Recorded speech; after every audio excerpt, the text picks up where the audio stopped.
আমার ঘরে মানে চুরি হয়েছে। আমি 4-5 দিন ধরে আজকে বাড়িতে নাই, কারণ আমার হাজবেন্ড মারা গেছে আজকে 3 মাসও হয়েছে না। তারপরে দিয়া কালকে আজকে সকালে আমি বাড়িতে আছি, প্রত্যেকদিনই আমি বাড়িতে আই, কিন্তু আজকে সকালে আমি বাড়িতে এসে দেখি কি তা মানে লক ঘরের তালা দই নয়, কিন্তু বেড়া কাটতে লেছে, বেড়া কাটতে সেটা ঘরের সব জিনিস লুটফাট করছে ওরা। সেটা এরপরে দিয়ে আমার চেক বই আসলো, চেক বইটি নিছে সেলফ রুফের। এরপরে দিয়ে আমার স্বর্ণ আসলো, রূপা আসলো, এটি নিছে। তারপরে দিয়া মোবাইল নিছে, ঘরে একটা দামি মোবাইল আসলো, এই মোবাইলটা নিছে। এরপর পুরা ঘরে আমার লুটফাট করে দিয়ে গেছে। কি নিছে আর আমি কইতাম পারি না, এখন আমি খুঁজলে কইতে পারবো কিতা কিতা নিছে। আরো মনে হয় জিনিস নিছে আমার মনে হয়, কিন্তু আমার স্বামী মরছে আমার 3 মাস হয়েছে না আজকে। আমি বুঝতেছি না এটা কি এর থেকে এরকম হয়েছে। আমি থানাতে ফোন করে জানানি হয়েছে। আমার নাম তনুশ্রী সাহা, এটা দক্ষিণ চরিলাম 6 নং কলোনি, এটা বিশ্রামগঞ্জ থানা।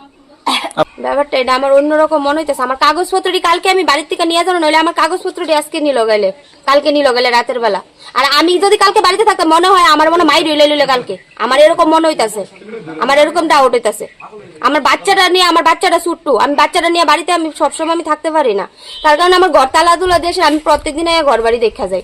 আজকে সকালে এসে দেখি আমার ঘরের লক ঠিক আছে, কিন্তু 3 কাটা ঘরের বেড়া কাটা, ঘরের বেড়া দিয়ে ঢুকে সেটা সব জিনিসপত্র লুট করছে, জিনিসপত্র নিছে। আইসে মেন এলো কাগজপত্রের উদ্দেশ্যে আইসে, অন্য কিছু না, এটা আমি জানি।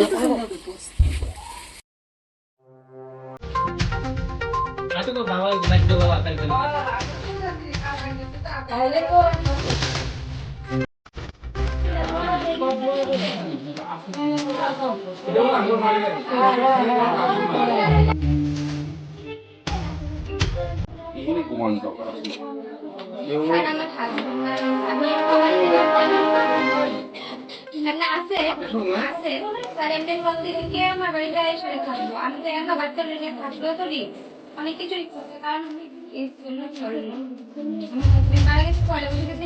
কারিগর যে আসলো বিশাল বড় আদি শেষে কারিগর অ্যাক্সিডেন্টে রাত্রে 3টার সময় দোকানের সামনে গাড়ি বাড়িতে এটা নিয়ে খেল চলতেছে আমার অলরেডি। মারা গেছে আমি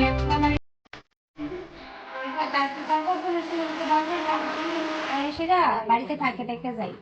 তো এরপরে আজকে সকালে এসে দেখি দরজা খুলে দিয়ে এরকম এরপর টিনে দিতে না না তালা তুলো ভাঙছে।